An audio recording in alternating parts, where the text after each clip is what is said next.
Welcome to another episode of Assembled. There was an idea to bring together a group of remarkable people. We're here talking all things Arrowverse. Guys, it's hard to think about this franchise on the CW starting with Arrow in 2013 or so, and it just ran and ran and ran and probably comfortably became the second most successful superhero universe of the last decade.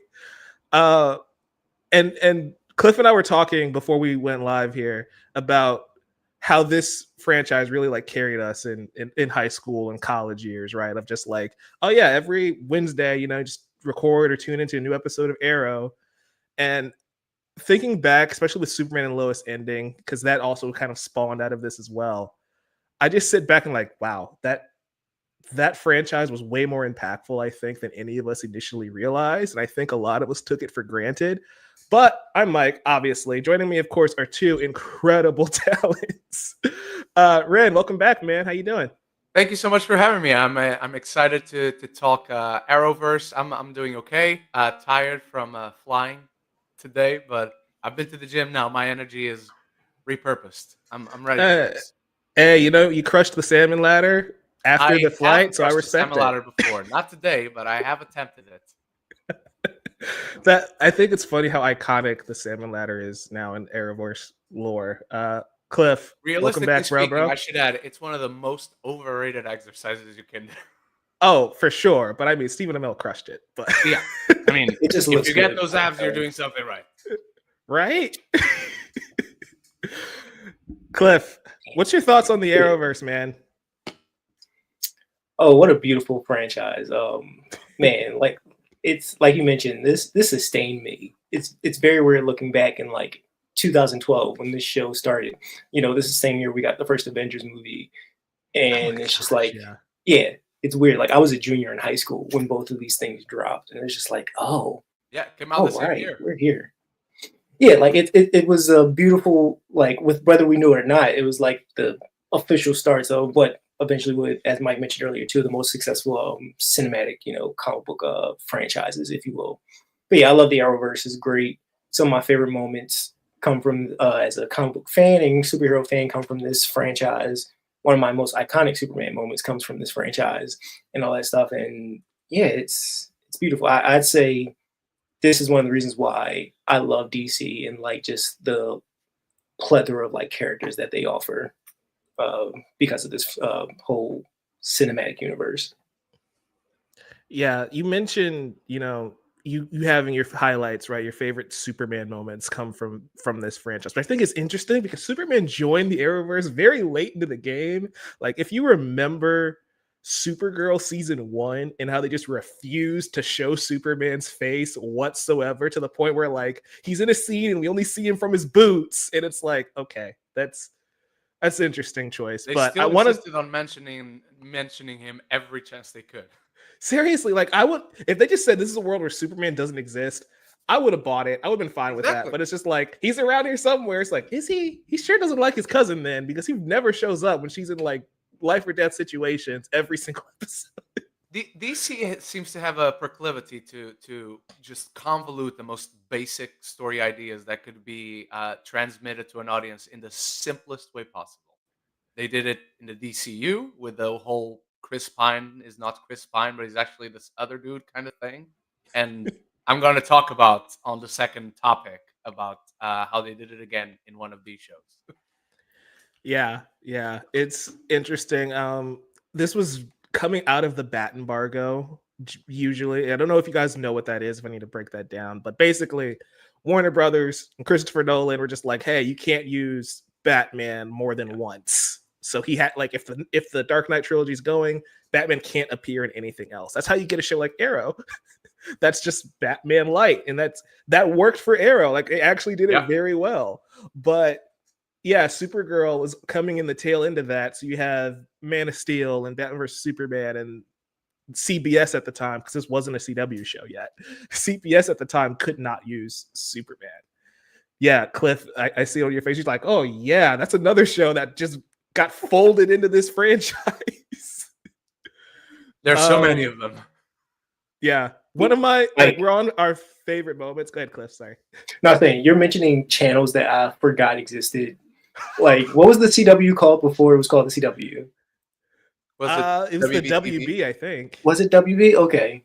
I'm like, Yeah. you're mentioning names of companies and channels. I'm like, oh my goodness, that was a thing. Wow. Flashback. So one of my favorite moments, because that's what we're going to get into with this first topic, like our highlights. This could be good, this could be bad. One of my favorite moments though is the on CBS, Supergirl is airing, which is a different network than the other shows are airing on. So she's not in that continuity. It's just another show. My favorite moment is when we get a crossover between Supergirl and the Flash, and Barry accidentally travels to that Earth. And I just think that's so wholesome. And it's such a lighthearted, like, romp between those two characters. And the chemistry between Melissa Benoist and Grant Gustin is just phenomenal. It was that moment where I'm like, yeah, we need to get her over here with the rest of them, because she is too good in this role to not have her have fun with everybody else and start a Justice League. And they do start a Justice League, and we never follow up on that. Nope. Shout out to the Glee cast, by the way. Heck yeah. We got a musical episode in this show, y'all. That's what gets me. We'll get to that. I don't think that's a highlight for you, Randy. It didn't sound like No.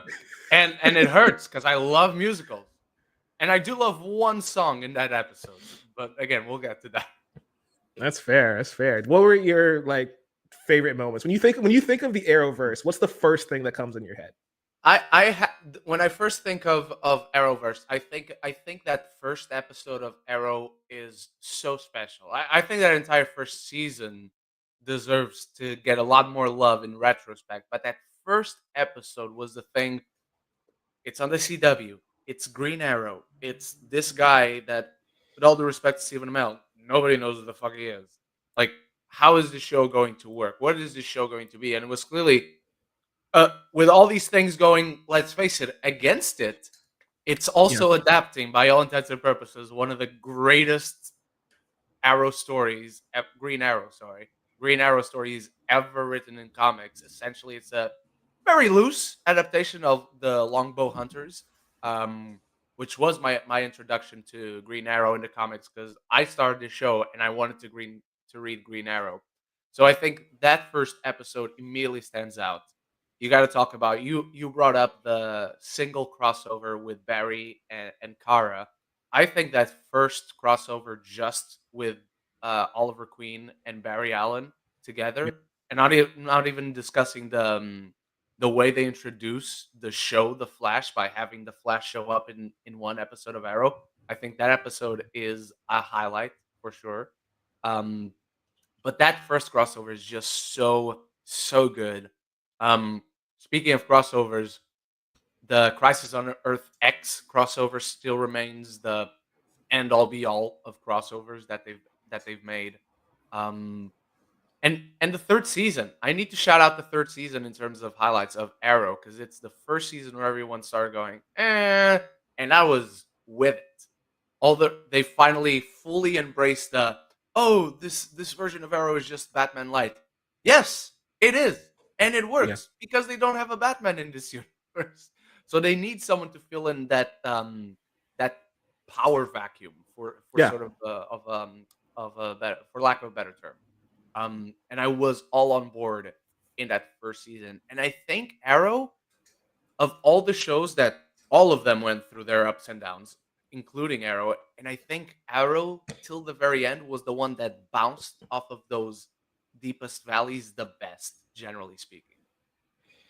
Yeah, I'd say in Arrow's case, it evolved the most out of all of the shows, because like there were seasons where it was super dark and super gritty, and then there were other seasons where it's like, hey, we're gonna try and be a lot more lighthearted, and Oliver's cracking jokes randomly out of nowhere, and he's like, I'm never gonna kill anybody again, and it's like, okay. But it still felt somewhat in character for Oliver. Like you can feel that he's consciously trying to better himself in some of those seasons. They also weren't very good. I admit that. Like season 4 is kind of like but then they bounced back with season 5, which is one of the best seasons of superhero season TV 5 was ever. So good. Yeah. How many shows do you get to say that season 5 is so good? Right. But also, season 4 is the worst season of the show, and it's like the bounce back for Arrow is incredible to me. And so And I will season always 4, respect the writers for being able to be yeah. malleable enough to be like, hey, we can change things up and we can come back stronger from it. And because of being in the CW, because of their quote unquote low budget, they were afforded that opportunity to change things up as well, which worked out really well for them. And I will say, season 4 being the worst is a pattern in all of these shows. Yeah, for sure. Cliff, any thoughts on Arrow since we're talking about it? I have several thoughts on Arrow. Oh boy, What a hit us. series, man. I think this is one of the reasons why, and I don't mean this in like a negative way. I think this is one of the reasons why I haven't read Green Arrow comics yet. Because I'm just like, I've been sustained for what, almost 9+ seasons of Oliver Queen.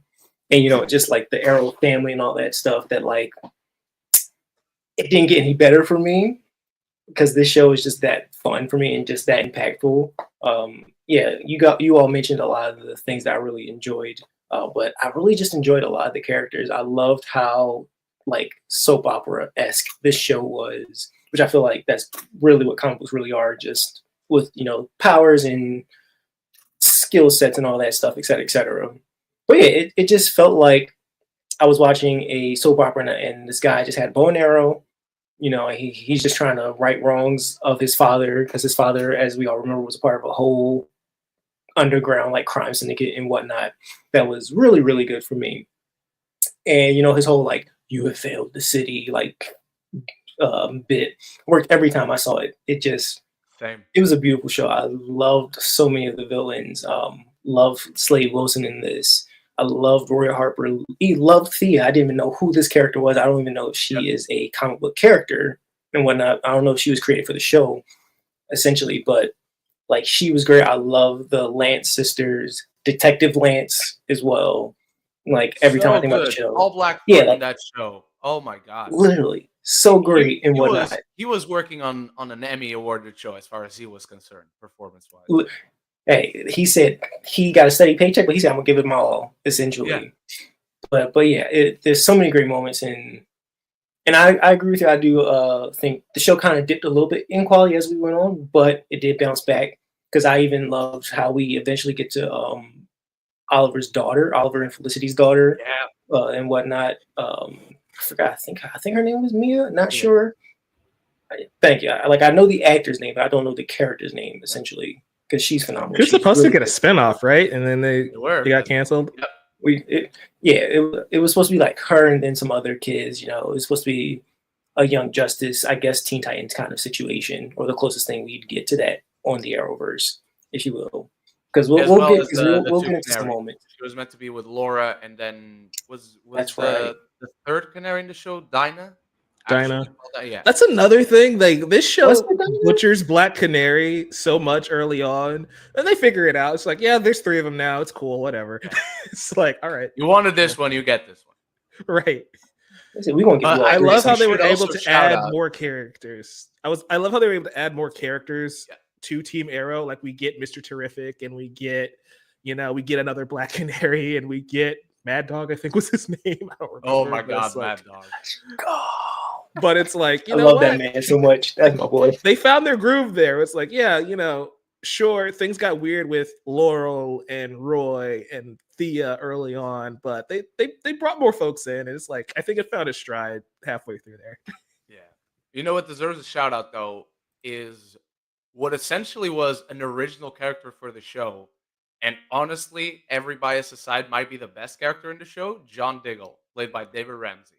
That man is phenomenal in this show. I love how he's just dressed like he just went to Aeropostale, got a hoodie and jeans, and called it a day. Like the most simplistic fit ever.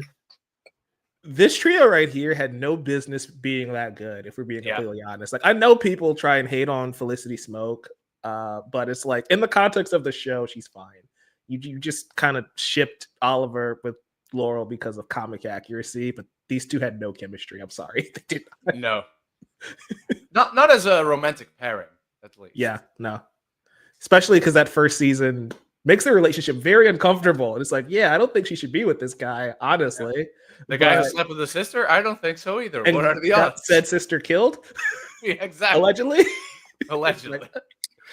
Wait, which can we talk about that for a second? Like, We can. not like specifically that whole like family and like dating dynamic and whatnot. Because I'm pretty sure Oliver was a hoe. I don't want to say it that way, but like he was the son of essentially the billionaire playboy type. It's still not as complicated as Barry and Iris later. So yeah, you know. Ooh, we are the Flash. Look, leave my people alone, okay? We're gonna get the Flash. All right. But yeah, that's one of the things I keep forgetting that Arrow did is like, oh, Oliver was stuck on an island for 5 years. But it turns out he was just in like majority of Asian countries, just being an assassin, working with Nissa Al Ghul and then this character, that character, Deathstroke, and all that stuff. And then eventually just like, all right, I'm gonna pop back up in Starling City. That is one of my favorite retcons because you can tell that the writers are just like, we can't flash back to this freaking island for 5 seasons, right? Because that's essentially what they were. When they got to season 3, they're like, okay, no, we got to get him out of this island, and then we go conveniently drop him back on the island. Mm-hmm. I'm gonna play devil's advocate, and I'm gonna say they could have done that. They had just to think about it a little more, but they could have done it, or at least do a time jump. And the season 3 flashbacks, or even the season 4 flashbacks, are like 2 years away, so we get to year 5 as fast as possible. That's fair. I feel like his fight with Slade, which season 2 of Arrow is phenomenal. I feel like his fight with Slade on that island, like the flash back and forth in that final fight of that season is so good. I think they were like, we can't top this. There's nothing else on this island will be nearly as interesting as Green Arrow versus Deathstroke. Yeah, that's why they kept bringing him back. Which shout out to Deathstroke being like the universal, just like we can put him anywhere. Somebody shout out to Manu Bennett, who played that role. Bennett is so good. Shout out to this man. Like, shout out to the writers and showrunners of these shows who got so many people from my favorite show of all time, Spartacus, in all of these shows. Ryan, we can talk about it. We can talk about Spartacus. Like, this is suddenly a Spartacus episode. Right. Spartacus also, shout out to Canada for this franchise. Shout out to Canada. The majority of these shows are just all filmed in Toronto, essentially. Vancouver, we love you. We love it. We love Vancouver. Never been there, but I love it. It looks great, judging from the shows. Leo, of course, said truly the end of an era. It is. It's interesting seeing how these shows kind of evolved and seeing specifically Arrow again, like started out really gritty and like influenced by the Nolan movies. And an era, like you guys were saying, where the Avengers came out and that just changed the landscape entirely.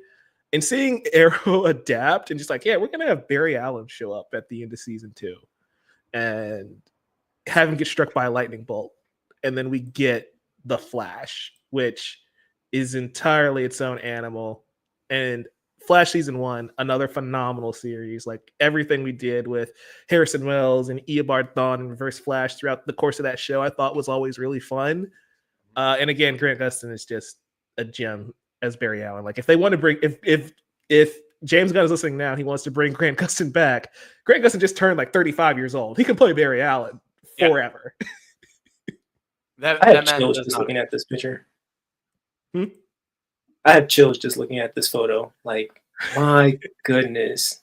This was probably my favorite show in the early years of like the Arrowverse and whatnot. Like, just look at Tom Cavanaugh. Look at Reverse Flashes in the background. Like, arguably one of my favorite villains of this entire franchise. Like, I was terrified of this man. That man understood the assignment. He did. Like just seeing What's him, crazy like is especially that's not Reverse Flash. That's Harry from Earth 2. Remember, he played a different version of this character every single season. This and is he came back for the final season weird. of Superman and Lois too. Yeah, I love it. He did? Okay. For one episode, but don't get excited about his role. Just get excited about seeing him. It's very much a cameo, but it's also again one of those things where it's like, yeah, we're in the Arrow multiverse. Like when Diggle shows up once in a while, it's like, okay, that's like, nice. We're gonna keep this joke going. This very effective joke, I might add, going. Yeah, but yeah, Flash was just phenomenal. The best way I could put it is like I think it had so many elements that really stuck out for me. One one, I'm not really that. I don't read a lot of Flash comics ever and whatnot. So like before this show, the only like sustainable like reference for Flash I had was Young Justice, specifically Wally West, to be like fully transparent and whatnot. So this was a full introduction for me.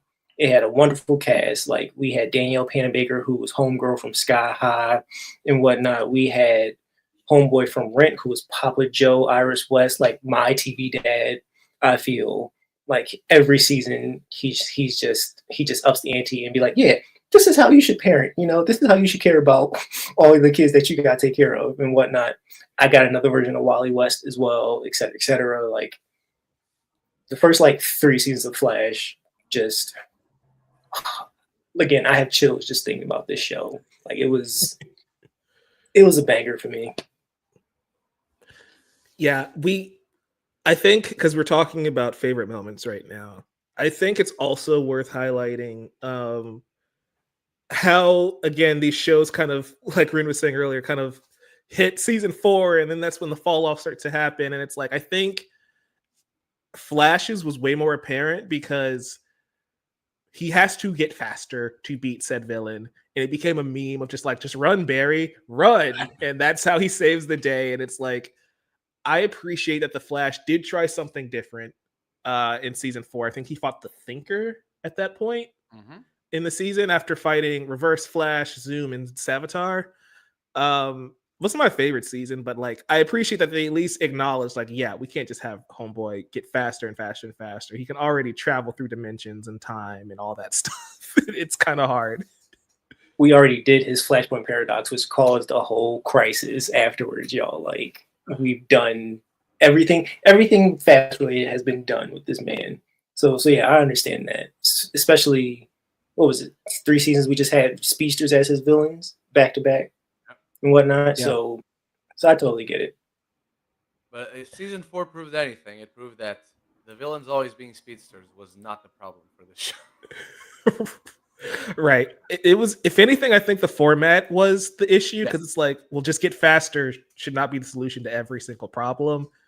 When you need somebody who can go toe to toe with Barry, so I don't think speed was the issue. But also, that's where we get the rogues, and like Leonard Snart is one of my favorite villains in this entire franchise. Where it's just like Captain Cold is such a good anti-hero and villain, right? Because we get to Legends of Tomorrow and we get him in Heatwave more developed there.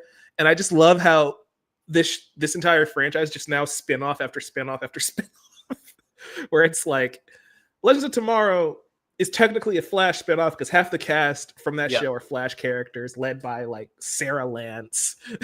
And it's just like, okay, you know, but I appreciate no one that knew who because Rip Hunter was, honestly. Like that's how obscure this show was. Like none of us knew who Rip Hunter was right from the jump. Yeah, I'm going to be honest. I still don't think about Rip Hunter when I think of this show. Like he's not even a character that comes to mind. I forgot he was a character until I watched the compilations last night. Like I was watching him only because I already loved Arthur Darvill from Doctor Who. He is that's true. That's of all time. Fully true. And then he just kind of becomes the Doctor for Legends of Tomorrow. Seriously. Mm-hmm. But yeah, like that we get introduced to Hawkgirl and Hawkman and all that stuff. Like they get through so many characters in this franchise. One of my favorite moments, even though it's a bad moment, is when like Gorilla Grodd wants to kill Barack Obama. Oh my god. And it's like it's so stupid. But I love how stupid this universe can get because like if the MCU did that, everybody's just like, oh, the MCU is dead. Marvel's dead. It's over. It's like, what are we doing? But like, if the CW did this, it's like, that's weird. And then you just move on to the next episode. You just shrug it off, like, all right, that's what we're doing now.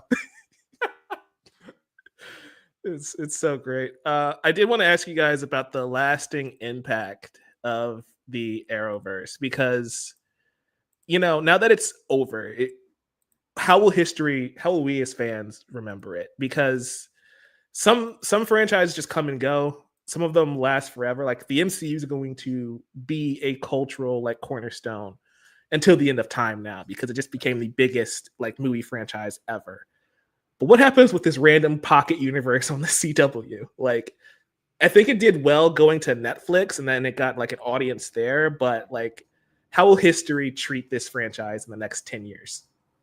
I think it'll overall be remembered kindly with all its obvious faults that we'll also remember. But I think the fact that it started with Arrow and, for all intents and purposes, ends with Superman and Lois Yeah. is going to create this like more rounded. Oh, that thing that they did back then was actually really nice. Even with the Supergirls and the later seasons of Legends of Tomorrow and Black Lightnings of the world. Actually, I shouldn't speak about Black Lightning. I only saw the first season and then I dropped out. But the Batwomans of the world, to be fair, um, I think there's a lot that the show did right that kind of did better than the DCU ever did. And I say that this as someone who was always rooting for the DCEU. Um, Hmm. I am now rooting for the DCU as well. But the fact that the CW has so little to no budget, supposedly, they got 7 or 8 shows, most of them ensemble shows, if not all of them. Um, they went against the grain where they don't have Batman. They don't have Superman. Well, guess what? We're going to make Green Arrow and The Flash are Batman and Superman. And honestly, in that sense, it really worked. And they also, again, despite not all the shows worked for me, clearly, from what I've been saying up until now, but they had a show for everyone. Arrow was gritty and mean spirited and dark, and the Flash was optimistic and adventurous and idealistic and wholesome. Legends of Tomorrow was a wacky, cosmic, timey-wimey adventure, and then eventually, as all these shows faded out, they introduced new ones that filled those voids where Supergirl kind of became this Superman placeholder, even though they had a Flash. But then you also have Batwoman, who came in after Arrow was finished. And then you have Stargirl, and then eventually Superman and Lois. There was a show for everyone. And despite all their difficulties in keeping all these shows on track, all these stories on track, making sense, like you said, Mike, not taking advantage of forming the literal Justice League on screen. Could have just had a show of that. Um, but they made it work for years, for a decade, because Superman and Lois just finished over a decade. Arrow started in 2012. I think it's a show that had so much against it, and somehow 12 years later, here we are doing an episode of a podcast discussing it. I think that says it all how it's going to be remembered, because we're going to make fun of it. There's a lot in these shows that's worth making fun of, and even the actors are aware of that. This is the CW. This is a 20 something episode per season television Yeah. shows. That format is exhausting. It's exhausting for the actors, it's exhausting for the crew, it's exhausting for us who have to keep track of everything to then review it at the end of each season. But I think it's a show that is very much it's the little shows that could, and at this point they're the little shows that did. So I think at the end of the day, they deserve a round of applause. Yeah. I'm with you there. I also think it's like the last hurrah for like network TV, because these were the last shows where it was like appointment viewing for me, where it's like I show up on Monday for Supergirl, Tuesday for the Flash, Wednesday for Arrow, Thursday for Legends of Tomorrow. And then when the crossover happens, Oh you my have to god. be there every single night so you can see what happens during this crisis, because Oliver's the Spectre now and everything's coming to an end. And we've got Brandon Routh here playing Christopher Reeve's Superman. When the It's like, crossovers happen, because I'm European and your evening is by the time I'm asleep, so you guys go to sleep by the time I wake up. I yeah. would wake up 2 hours before I needed to head out for college just to watch the episodes so I wouldn't get spoiled on Twitter. That's how much dedication I had to these shows. Yeah. Yeah. And but like that's just a thing that won't happen anymore, I don't Nope. think, because it's like the Penguin will always just be on Max, you know, like as great as You that know show is, like if I miss it on Sunday night, it's just going to be in my feed whenever I get up the next day. you want a Whereas great this, like, you have to be example? there. Look how much longer these shows lasted than even the amazing and admittedly overall much better shows that were the Marvel Netflix shows. Obviously, Daredevil is coming back, but that Yeah. aside, like Daredevil lasted 3 seasons. It was done. And the other ones as well. Some of them didn't even make it to 3 seasons. But also taking into account episode length too, right? Yeah. So like if Daredevil was what 13 episodes a season and it lasted 3 seasons, that's what 2.5 seasons of the Flash.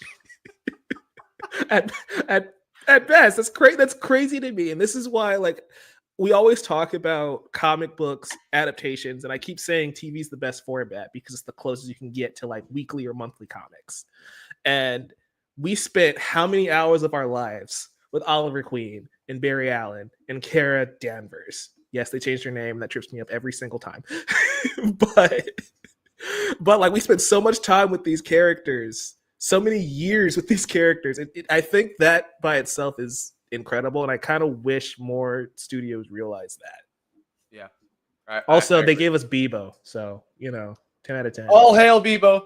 All hail Bebo. It's interesting because to me, this everything that all the struggles that the DCEU have, all the current struggles that the Marvel Cinematic Universe have, were answered with the Arrowverse. To me, I'm just like, here's the good, here's the bad, here's what they did great, et cetera, et cetera. And we all see what the MCU is doing, all this stuff. And this goes into conversation into another part of this discussion later. But to me, I feel like Arrow is going to have a relatively huge impact. Like I think when people talk, when we say like when we're 30 years older from now, when we're like in our 50s, late 50s, 60s. I don't want to think about that. I mean, I'm looking forward to it and whatnot.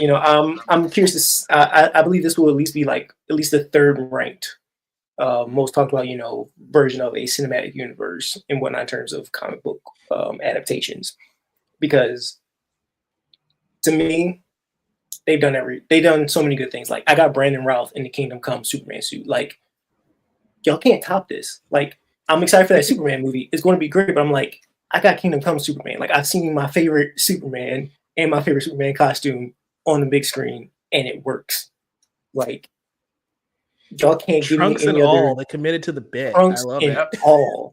They understood Trunks and all, muscles on top of a muscle suit. I'm like, they also saw his bulge in the Superman Returns movie. That's why they went with mm-hmm. That man. But also they were like, hey, really we don't care.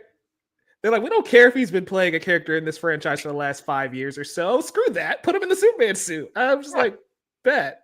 Everyone will understand. Different timeline. Again, they were doing timelines before the MCU ever thought about a timeline. Like they figured it out in season 2 of The Flash. I mean, as of the moment of this recording, 6 months out of summer 2025, this is the quintessential, the standard bearer cinematic universe for DC, for better or worse. Right, exactly. And I was talking to a friend the other day of like, do you think, because everybody like laughed and got confused when Marvel brought Robert Downey back as a villain. And I'm like, what if they're just giving him the Tom Cavanaugh treatment where like he'll just pop up randomly and play different characters from different universes? And he already plays Sherlock Holmes in the Sherlock Holmes movie, so it will be an easy transition too for him to eventually play Sherlock. Right. And it's like Sherlock Stark. Like, and I think we can transition a little bit because I think Cliff was headed there anyway of like, what can studios learn from this? Like, I think Marvel probably is just at the point where like, we can try different things and do whatever we want, just have fun with it, which is what the Arrowverse was always about. But I think Cliff, you were kind of alluding to that, so get into it. Yeah. So like my whole idea of it is, the current phase of the MCU, it's leading to some sort of multiverse thing, right? Where we've seen spoilers for Deadpool and Wolverine. If you haven't seen it, sorry. We've seen. Oh, your mic is muted. Sorry. I was just like, it's the biggest movie of the year. It's been on Disney Plus for like a month. They've seen it. If they're watching this, they've seen Dune? it. That's crazy. Wow. Money wise, yes. More people saw that movie than Dune. That makes a lot more sense. But anyway, yeah. But yeah, we've seen Wesley Snipes, we've seen Chris Evans come back, blah, blah, blah, blah. We've seen multiple cameos of older franchises and actors who've played other iconic Marvel characters. Whereas with the Arrowverse, we've seen that from the jump, right? And arguably, again, it's thanks to Flash when we saw Jay Garrick pop up for the first time and, Earth 2 Flash and all that stuff. We saw Kevin Conroy. We saw Brandon Routh play Superman. We had Kevin Conroy in live action. That's crazy, bro. Man. Exactly. We've seen Burt Ward make a little cameo in the Crisis on Infinite Earths thing. We've seen the Titans, specifically Hawk and Jason Todd. And we've seen Black Lightning crossover with these characters. Ezra So Miller was in this show as the Flash. he It's was. wild. Like, not Just as just a like, oh, we're reminder, using what we're getting in footage. the movies is never going to be as good as we got on the CW. Who would have thought? Seriously, but it's like it wasn't even just, oh, we're using footage from the movie. Like, Nope. they kind of did that with like Titans. Like, he shows up and interacts with He went to Vancouver in that expensive suit. Yeah, that's amazing to me, man. It's insane. It just matters. Yeah, and then on top of that, they seamlessly brought other characters over. With Supergirl being on, I forgot what channel she was originally on before she came to the CBS. CW. CBS. There we go. Yeah, she was on that, and then Constantine, which was a Friday night show. Oh, I've only watched one episode of Batwoman, and I never went back. No shady. I love Catherine Kane and whatnot, but like, we got Batwing. We did. We got Connor Hawk. Connor Hawk. We got Roy Harper as Arsenal. Like, basically what I'm saying is the Arrowverse has given us so many cameos and so many character interactions, multiple crossovers and whatnot. We saw who's not the Monitor, but is it the Monitor from Crisis on Infinite Earths? Yeah. Okay. Okay, yeah, that's right. It is. Layla was the Harbinger, his messenger, essentially, in this crossover. We've gotten so many things. We saw Vigilante before he was ever popular in the Suicide Squad. And I had a very comic accurate costume relatively for that character as well. Yeah. It's just crazy to think about. Weather Wizard, we had all these random like niche characters pop in and out of this universe. Mark Hamill popped up in this universe. This iconic Joker. Like, he this reprised his role as the Trickster that he played in like 91. It's crazy. And but like that's to me, going back to like the lasting impact. This universe loved DC. It loved DC lore. Like getting Kevin Conroy to play an old Bruce Wayne in live action. They didn't have to do that, but they did it because it's like, hey, he is Batman. And also, we're going to twist it a little bit. He's going to be evil because you would never expect that from Kevin Conroy's Bruce Wayne. And it's the only way you'll accept Ruby Rose kicking his ass. Exactly. But like Cliff was saying, like from Burt Ward, Brandon Routh playing Superman, Kevin Conroy coming in here, Mark Hamill, like John Wesley Shipp reprising his role as Barry, but also playing Jay Garrett. And Barry's dad as well. And exactly. Crossover. Like, we got everything that the Marvel Cinematic Universe is attempting to do with these two Avengers movies, just on a TV budget. I'm like, here's a relatively good blueprint for how you want to establish a cinematic universe. You can start with that aren't as popular, but eventually over time, like I think they gave us Citizen Steel, again, a character I never knew existed until Legends of Tomorrow. They Ragman also just didn't care.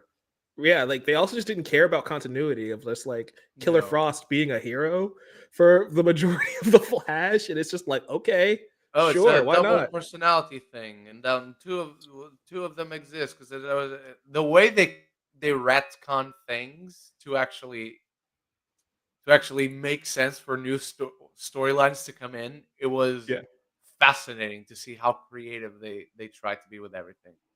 Yeah, Killer Frost was low key Crazy Jane before Crazy Jane popped up. I know that this isn't the most comic accurate universe, and this is why I try not to get hung up on comic accuracy. Yeah. Because if you're like, hey, if this is an adaptation of DC Comics, it's probably terrible. It does a lot of things, does a lot of bending the rules, but it knew how to have fun doing that. And I feel like that's something I really want Marvel and DC to like learn from. I feel like every time we've had a successful cinematic universe, which has only been twice, but every time we've done it, it was also because that studio. Yeah. R.I.P. Craven. No, nobody gave a crap. Sorry, but like I'm giving it crap tomorrow. I'm so excited. You gotta let us know what you think, man. I will. I will be doing a review. I bet it's the same thing. Not to get off topic, but it's the same thing as with Fantastic Four when it came out. I'm like, not looking forward to this movie. Looks terrible, and then the reviews come out, and I'm like, let's go. Let's You go. know, I'm so excited now. it's weird because you either need something to be really good or you just need to be like terrible. Because like if you tell me that this is a terrible movie, I'm going in having fun with this. Like It's like let's see how I have bad this we is. got Madam Web this year, and somehow Craven, comparatively to that, was described as the room of comic book movies. There are no words in the English language or Portuguese language or Spanish language for that matter, because I speak all of them, to describe how excited I am with these bad reviews. And that says a Oh my lot because it's the Sonyverse. Like they've had a succession of these terrible movies. Like That's it the feels like first time I've heard it described that way. The room of comic book movies that's is what an I've been instant told. sell. It's an instant sell. I am there Exactly. tomorrow, man. That's what I'm. I need this to be an That's what made IMAX me, now. that's what made my mind up. I'm like, okay, I'm gonna go. I mean, I was gonna go watch it anyway because I'm a masochist, I guess. But Yeah. completion purposes, like I saw Madam Web. It feels like Sony went, "Oh, Madam Web is terrible. Bet. Let's go do reshoots on Craven the Hunter." That's what happened with Morbius, where it's just like, oh, you thought Venom was bad. Yeah. Check out Morbius. Oh, you thought Morbius was bad. Now they're Go to gonna the announce Amazon. Morbius 2 next week because we didn't like Craven and we're like, oh, Morbius is the Godfather compared to it, and so you're like, so Morbius is Godfather. Morbius 2 coming out. No, but like one thing, like getting back to what I was saying, though, that's exactly my point of whenever we had these successful, there was always like a restraint. And that allowed them to become more creative. Like you don't have Batman and you don't have Superman. How do we work around that? Well, we use Green Arrow and we use the Flash. Oh, you don't have Wonder Woman. Oh, we can use Supergirl and this like faux trinity that we we kind of cobbled together with the pieces that we have, and we just learned to have fun with it. And Marvel was the same way, right? They didn't have the X-Men, they didn't have Spider-Man, they didn't have the Fantastic Four, but they made Iron Man now the biggest superhero in the world, you know, just like from scratch.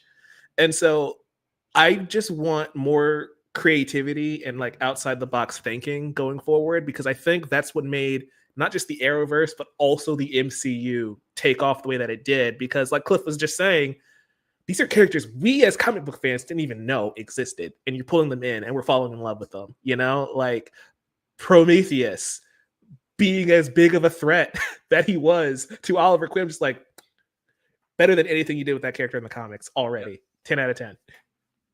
100%.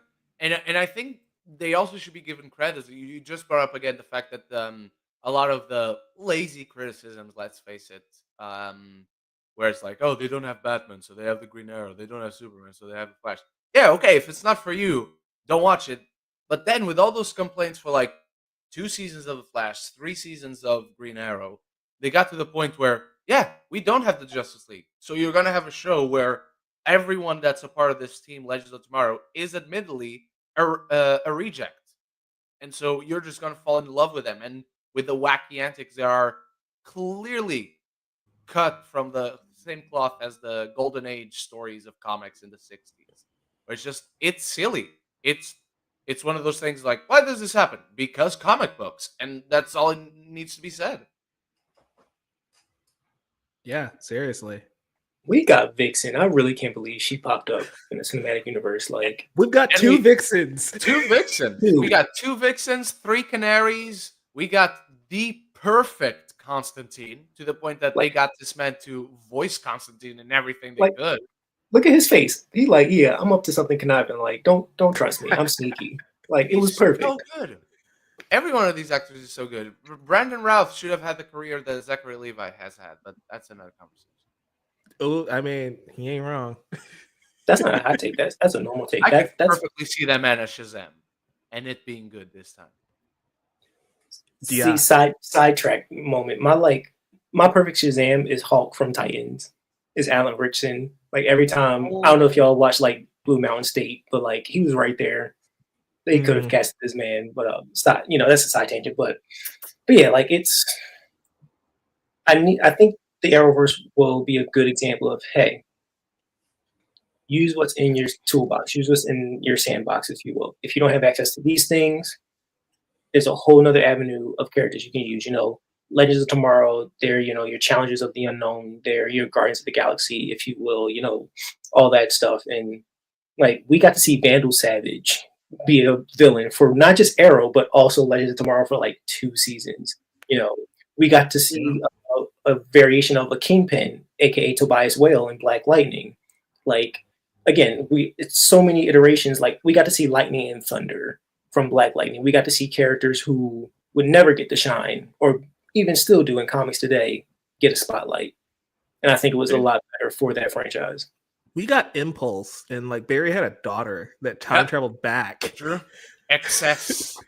We had Jesse Quick. We did for multiple We didn't have seasons. it for long enough. We got Elongated Man, and then he went away. Elongated Man. For reasons you can. Muscular Jimmy Olsen, who was, I get it. Was oh my God, I forgot about that. I would have been in the same situation. I get it, Jimmy. But it was also just funny watching this man play Jimmy Olsen. I'm like, you are so drastic. To be clear, James Park. Respect when they actually tried to write him as Jimmy Olsen, it was so awkward because it was him like being awkward around people. It's like, you're not awkward around people. Look at you, man. Fuck you. You look too good. Coolest dude in the room every single time. Exactly. It's like coolest dude, most muscular dude, tallest dude. Like you're on the spotlight, my man. You don't need to be introverted right now. Every other man. But it works now. Like we got Brainiac 5. We got Martian Manhunter. The Martian Manhunter reveal, man, was so good. Yeah. Because I did not think that's where that was gonna go. It's just like, yeah, who is this dude? He's just like, I'm John Jones. I'm like, you're who now? What is this? That threw me for a loop. I love it. But again, it works somehow. We even got, arguably one of the most iconic Supermen to ever exist as well. Yeah. So like Tyler Hoechlin, shout out to you, my guy. That brings us to our last talking point, and I rearranged the order because that's just how the flow of the conversation was going. But there's a Superman trailer coming out this week. So we're going to be back here very soon talking about it. But I think it's interesting that 2 weeks removed from the end of the Arrowverse and arguably the best adaptation of Superman put to screen, in my opinion, we're getting James Gunn's take. What's everybody's thoughts on Superman and Lois? Because it's not in the Arrow universe. It's not on that Earth. It's not on Earth Prime, but it's very clearly in the Arrow multiverse. Yeah. So just general thoughts. Like this is basically our season review. Superman. I really enjoyed this show from the beginning. Whenever it was focused on because this was for me, it was a show that told two stories while being a show that unfortunately told three stories. And I wasn't really I never really vibed with one of these stories. I liked the show when it was a Superman show. I liked the show a lot when it was a Superman and Lois show. And it was about Lois and Clark. It's about the couple, and it's about how these characters grow together and raise a family and be themselves while having to deal with the responsibilities of being Superman and the responsibilities of being married to Superman. I never really vibed with anything that the kids were doing for most of this show. I think they get tolerable by the final season, which is overall the strongest season I feel for the show. Just as much as I feel season 2 was some of the and it makes sense because they finished at 4 seasons, so they had to do the whole season 4 is really bad earlier on, so they did it with season 2. Which I really did not dig. I think they just went around loops unnecessarily, which again, it's something that DC seems to do. They did it with Wonder Woman 1984. They did it with The Flash in season 3, which if you ask most people, they'll say season 3 is when The Flash started falling off. I still really love season 3. I don't think Savitar should have been a time wraith or whatever. Just make him an evil version of Barry. That's it. Don't overcomplicate things. You're already doing time travel, timey-wimey, blah, blah.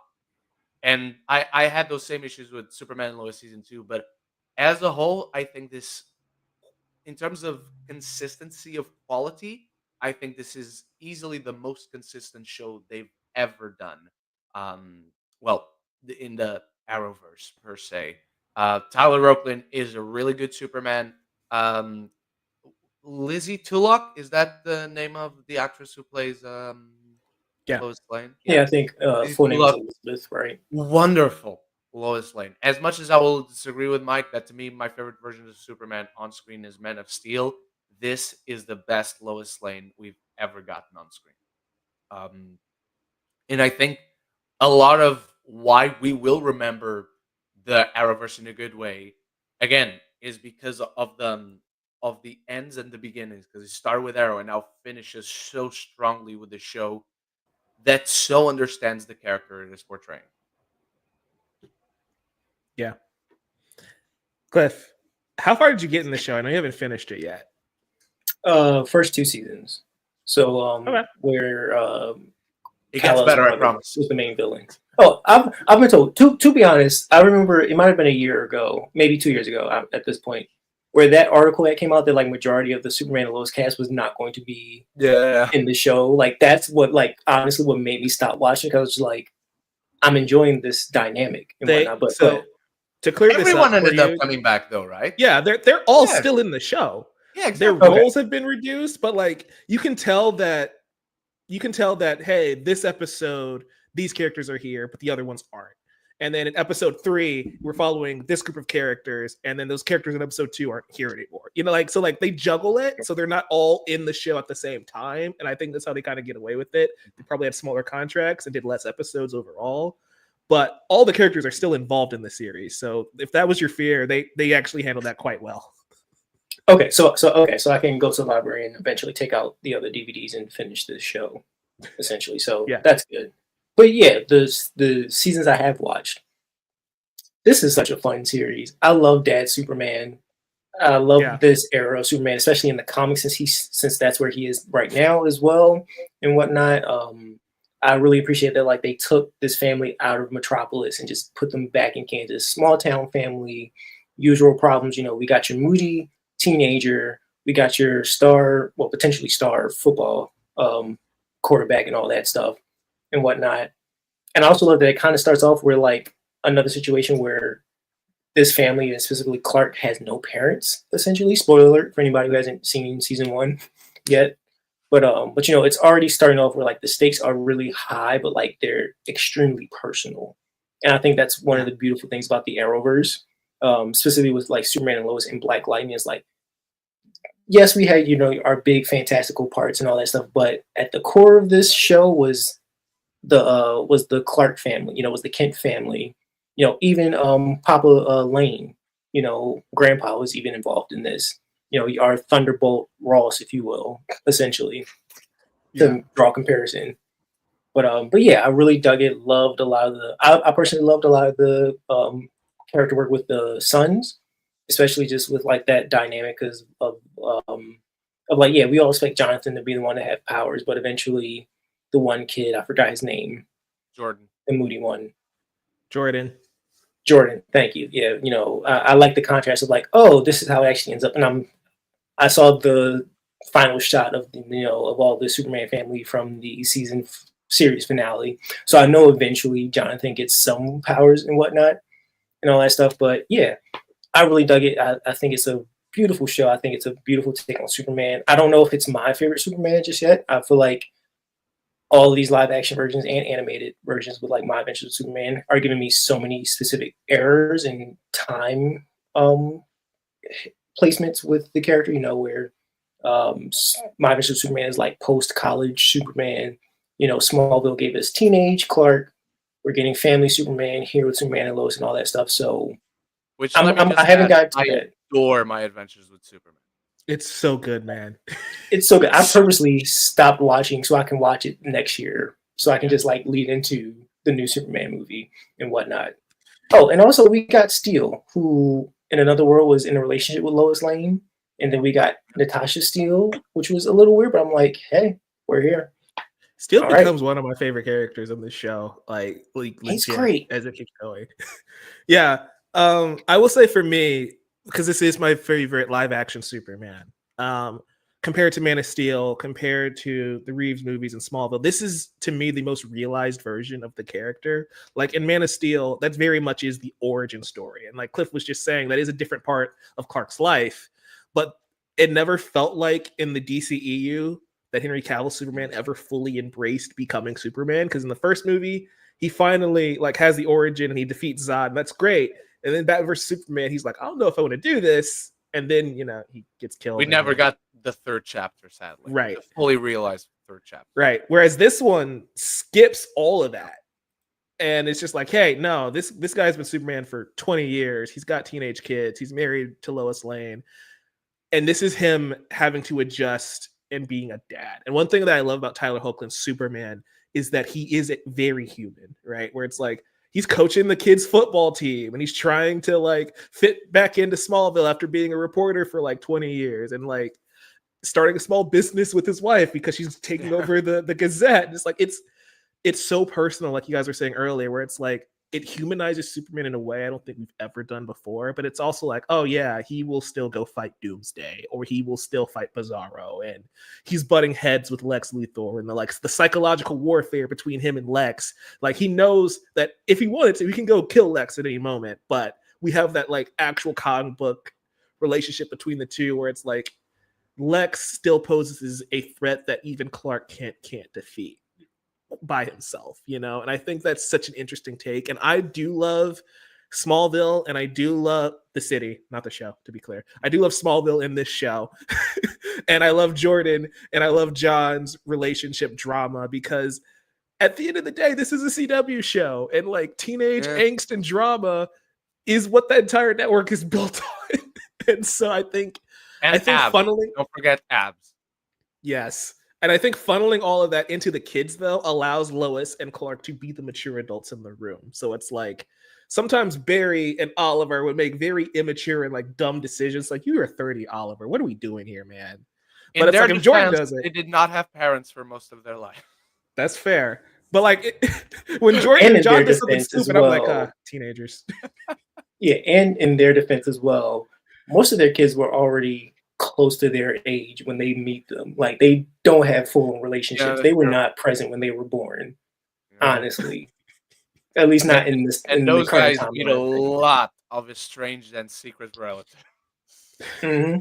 Again, like, this is why I love basically Clark their whole and thing. Even Superman. Superman and Lois, the first season, is a hidden relative of Superman. Hidden relative of Superman, and it's very interesting because again, I think this is the best like dad version of Superman. Like when we first meet him, he's talking to Jordan while Jordan is playing Injustice. I'm like, yeah, this makes a lot of sense. You know, make that make sense though. How does Injustice fit in this timeline? Make that make sense to me. It's just a game. That's all. I will not, sir. I will not. It's fictional. Superman actually existed, and someone made a world about him. And game starts off, picture. Joker kills Lois Lane, and it makes Superman evil. Make this make sense in continuity. It's just like, okay. All right. It's like in Logan, you know how when he's on the bed and he's reading the comic, he's like, that's not how this went down. That's my like canon. It's like, oh, he's just seeing some stuff. Someone is being messy. They don't actually know that Superman and Lois are a thing, but like it's comic books. It's you know, glorified fanfic. Literally, essentially it is. And I will say one last point on that. Like I just love the depictions of him being a dad, especially again with Jefferson Pierce as a comparison. And then when I look at Papa, Joe West, I'm just like, yeah, I love these. I love just Clark as a dad, especially like my favorite moment is when Jordan first gets his powers and his heat vision is too much for him. So he just puts his hands out and he's just like, just go for it. Trust me, just do what you got to do. I'm just like, yes, this is what I need more of. Like I love the era now where like the heroes are now teaching their little ones, hey, I get it. Just do this, do that. Try and be more mindful of your powers. In this situation, this is why you can't play football right away. Because like you're Mark Grayson, essentially, you can't be out here splitting people in half on the football field. Like that's not going to look good, son, and whatnot. Yeah. So like, it's a beautiful show. Yeah. It's a great show. And I'm glad we're ending off on it here because one, it's the last chapter in the Arrowverse and like the final goodbye, which should inspire this entire show. But also, it's leading into a new era where we're getting a young Superman who's meeting Lois Lane. I don't know if Lois knows his identity yet, but like that entire relationship is completely different. And so I think this is a good signing off point. Were there any other thoughts you guys wanted to give though on Arrow, Flash, Supergirl, Legends of Tomorrow, anything from this franchise? I just wanted to shout out because I throughout this conversation I realized how much of a pattern it was in all of these shows. Just obviously a shout out to all these stars that these shows made. Melissa Benoist, Grant Gustin, Stephen Amell, Katie Lotz, Tyler Oakland, Lizzie Tulloch. But shout out to all the supporting casts: Yeah. Tom Cavanaugh, David Ramsey, Emily Bat Rickards, Jesse L. Martin, everyone in Legends of Tomorrow, and Dylan Walsh in Superman and Lois as Papa Lane. Really, these shows felt, with all their faults, by the end of each of their seasons, each of their runs, they had such a fully fleshed out ensemble where Yeah. it wasn't just about the main characters anymore. It truly was a celebration of being a team and creating heroes and a better world, and all the idealistic themes that you can take out of a superhero story. But again, it's something that the DCU can learn from, the MCU can learn from, and yeah, yet another reason why I'm personally going to remember these shows very fondly. Yeah. I'm right there with you. I'm going to remember the villains a lot too, because one thing that really bugs me with superhero movies is that we just burn through like only a couple villains here or there. It's like they either don't come back, or like we kill them off, or we only ever reinvent the Joker, right? Like Batman will have 10 movies, but Joker will be the villain in 4 of them or 5 of them. You know, like I appreciate that we had Malcolm Merlin be a villain in Arrow for so many seasons. But then, you know, we still have characters like Deathstroke or characters like Prometheus, right? We even have one-off villains like with the Flash, right? Like Flash had so many villain of the week characters where like Barry just has to stop this random thing. And then the rogues come back though, and they come back stronger. And then Reverse Flash comes back stronger every time. And so it kept that comic book feel of like, yeah, even though we stopped this villain, he can still come back, and he always comes back stronger.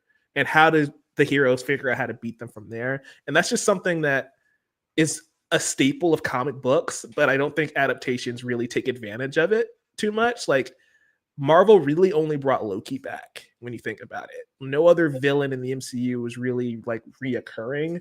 I think that was a missed opportunity because like some of them were really good. Yeah, I agree. And on top of that, to continue on villains, we got monsters, y'all. We had King Shark. We had Gorilla Grodd. Like we had did not we, have the we money had for Beto. them, but we did have them. See, and that's the beauty of this Arrowverse. I'm like, I get it, it's a TV budget, but you still went for it. Like, King Shark looked great in the Flash season when he popped up. I think he looked phenomenal. You know, we had Michael Jai White as Bronze Tiger. You know, we had the Suicide We had Squad. the Suicide Squad and Amanda Waller in this. Yeah. Mm-hmm. Exactly. Oh like, we got gosh. everything we would want as a DC fan. We just didn't have the core like 7 that all of us really know and whatnot. Yeah. You know, shout out to this show also being informative for creating so many of my like celebrity crushes. Like I loved so many people on this show. Like Stephen Amell, Grant Gustin, like everyone's like, oh, these are my people. Like I feel these are my family members essentially here. And also shout out to a lot of these characters living in very lavish apartments, even though I know for a fact y'all couldn't afford it. Like there's no way Barry on an investigator's salary, on a forensic scientist salary was and Iris was a journalist. I'm like, I know y'all living in a penthouse. Something's off here, but we gonna let it slide. Central City is cheap, man. Isn't it? You know, Jitters only sells coffee for like $1.50, so you know they're saving a lot of money. Yeah. There. Maybe they don't pay taxes there. You know.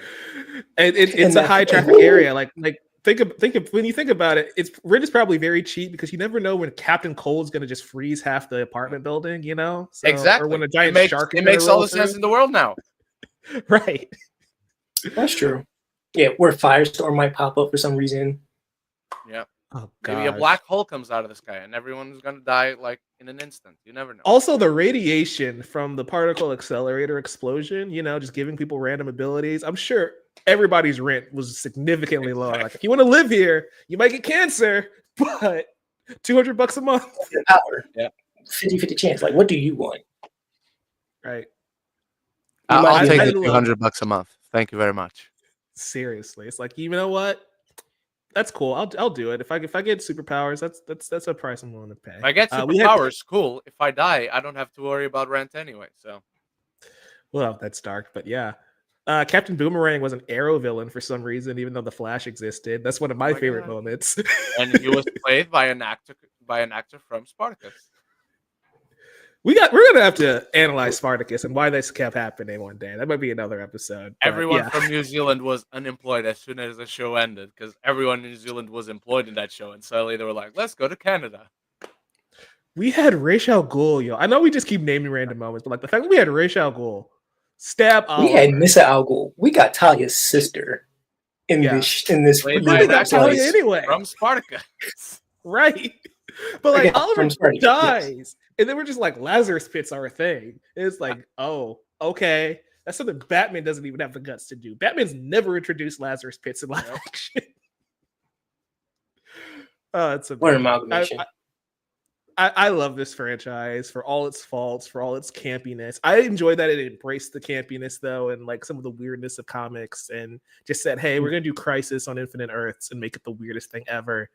If you told me in 2012, Convoluted thing ever.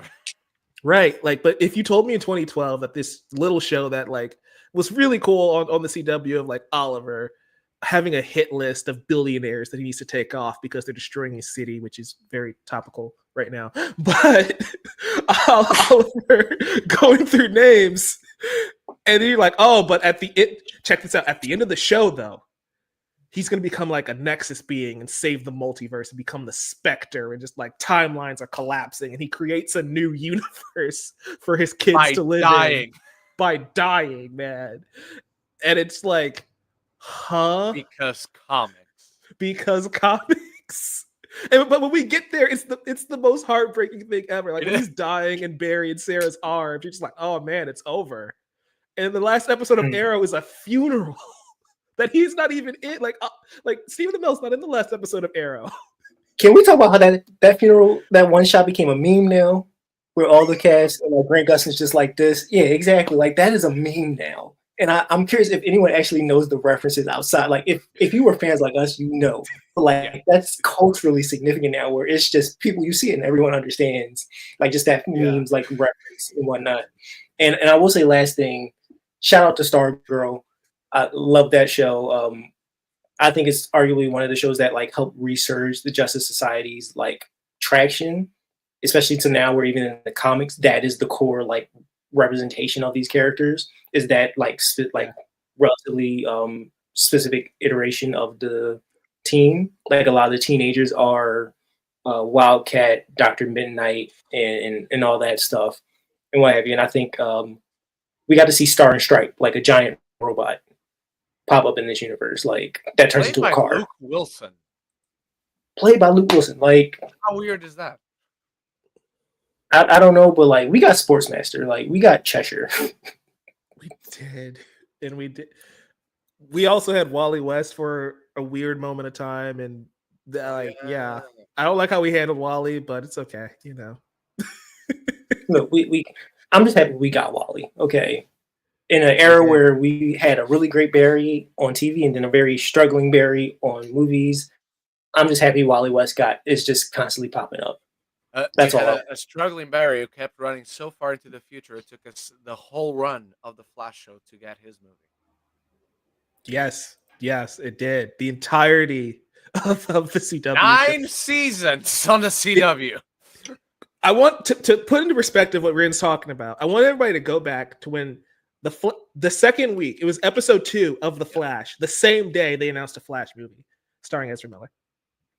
Episode 2 of The Flash, they announced Ezra Miller. And everybody's like, oh, that's taking the wind out of the sails of this new show you just premiered. It didn't matter. It had an almost 10-year run until that movie. And can y'all believe this was all a part of like DC's like film announcement slate at San Diego Comic-Con? Along with the Nightwing movie, the Blue Beetle movie, which eventually... What is Chris McKay doing with this Nightwing movie? Somebody tell me. He's been working on it for 10 years. Nothing Somebody anymore. tweet at James Gunn. He'll probably answer. I don't know. No, but like, yeah, like that just put in that perspective. Episode 2 of The Flash is when that movie was announced, and it just came out. I don't know if you guys finished The Flash. I went back and watched like the last season, and getting I like finished it. getting Stephen Amell back with Grant Gustin like one last time was just like really heartwarming. And it's like, yeah, I know Oliver's a ghost, but like it's okay. It's cool. Yeah, I bought it. Any chance we get to get him back. Yeah. That to me is the ending of the Arrowverse. I know Superman and Lois is connected, but it's like it's its own thing. So like getting those two one last time I thought was really good. I know Melissa Benoist, they probably wanted her back, but I'm pretty sure she is on an acting hiatus right now after giving birth. So yeah, her and she's been her co-star, or who ended up, I think Yeah. they ended up getting The guy married. who played They're Monel. in they're in a new movie that's coming out relatively soon. Oh. Like it was announced maybe a week ago. It's like a new like sick. rom-com thing and whatnot. And So Stephen Amell's doing she'll be back. Suits LA. So like everybody's thriving. That's cool. And Probably gonna end up watching Suits LA, even though I never watched Suits, just because of that. Yeah, I Felicity, think she's in a new biopic as well, playing Yeah, a wrestling specific biopic. wrestler. And Yeah. Stephen That Amell movie had looks- a wrestling show that was freaking amazing. Stephen Amell's brother was Firestorm. Like we had family members in real life coming on Cousin, to not be in the brother. show. Oh, thank They you. do look like brothers. That is crazy to think about because also he stopped being Firestorm like 5 episodes later. Immediately. And it's like, okay. But yeah, this franchise is so much fun. I can't wait for the next chapter of DC though, because we're firmly into that. We're going to be talking Creature Commandos in a few weeks. We've got the Superman trailer. Hello, amateur otaku. Welcome to the podcast. The other podcast. We just talked My Hero Academia over there. That had its epilogue. So if you guys are interested in that, go check that out. But yeah, guys, it's been an honor, a pleasure reuniting with you, talking Arrow, Flash, Legends of Tomorrow, Supergirl, a little bit of Batwoman. Black Lightning was referenced like once or twice, but it's okay. Ren, where can the folks find you, man? What you got cooking? You can find me everywhere on Twitter, Instagram, on YouTube, Letterboxd at RenGeekness. Still got a few reviews that I need to catch up on from the Venice and the London Film Festival, but I have 2 of those already cooked in the pipeline. This week we got review for Mufasa. I believe next week we got a review for Sonic 3. And my latest review right now on the channel is Nosferatu, and it's doing really well, and it's one of the best movies of the year. So please do go check it out if you want. I'm not making I'm it. so excited to check out Nosferatu. That review was great. Thank you very much. I really appreciate it. It's a phenomenal film. Epic. I really cannot wait to see it again. I cannot wait for you guys to see it, for everyone to see it. Awesome. Cliff, what's happening in La La Land? Oh, everything is going on in La La Land. But yeah, that's you can find me. I'm going to copy Ren for a second. You can find me on every social media. Well, Twitter and Blue Sky and Letterboxd under Cliff and La La Land. Again, I will let y'all know when that videos drop. I'm still editing them. Like I just came back from a weekend trip, so like I'm relaxing for like 2 days and whatnot. But I will say, New Gods issue 1 drops next week, people. So follow me if you want to know if that's good. Yes, it drops on Wednesday. Like it's finally here and whatnot. Finally. So yeah, so follow me because I will be doing a review for that issue when it drops this week. So be on the lookout for that. Epic. And you guys can find me at Novice Cinephile on YouTube, the Novice Cinephile on Threads and Instagram. Also on TikTok, it's just Novice Cinephile for the next 30 days until it's deleted from the US. We'll see how that works. But yeah, you can find me here on this podcast. Find my work at collider.com. And remember, you don't have to be struck by lightning or stranded on a hellish island for 5 years or come from Krypton to still be a hero. All you have to do is keep going beyond. Plus Ultra. Peace.